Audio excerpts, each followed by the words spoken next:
2012 চনত আমাৰ কোচিঙৰ এজন শিক্ষকে আমাৰ কোচিংটো কাম কৰিবৰ বাবে এজন ল'ৰা আনিলে।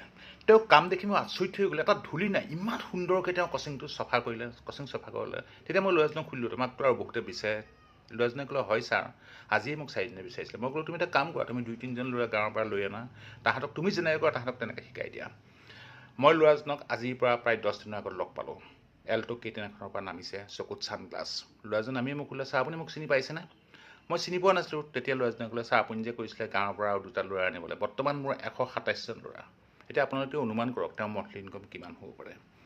গুৱাহাটীত মই 2-3জন পাণ দোকান পাইছোঁ, তেওঁলোকে পাণ দোকানৰ চেইন খুলি লৈছে, তেওঁলোকৰ মন্থলি ইনকম 1.5 লাখ 2 লাখ টকা। হোম টিউটৰ পাইছোঁ, হোম টিউটৰ কৰি কেইজনমান হোম টিউটৰ মই পাইছোঁ, বহুত আছে গুৱাহাটীত তেনেকুৱা মন্থলি ইনকম যাৰ 1.5 লাখৰ ওপৰ। পাৰ ক্লাছ মিনিমাম 1000, কাৰোবাৰ ঘৰত গ'লে একেলগে 4-5জনক শিকায়, তেতিয়া পাৰ ক্লাছ 4000 5000 হৈ যায়। মানে আপুনি যি কৰিছে তাতে বেষ্ট দিয়ক, বেষ্ট দি যি কামতে কৰে তাতে আপুনি সফল হ'ব পাৰিব। কামটো কৰোঁ বুলি কৰক, নিখুঁতভাৱে কৰক। আপুনি কি হয় আপুনি নিজেই নিজক আৱিষ্কাৰ কৰক, আৰু আৱিষ্কাৰ কৰি আপুনি ভাল পোৱা কামটো কৰক, তেতিয়া আপুনি জীৱনটো যাপন নহয় উদযাপন কৰিব পাৰিব।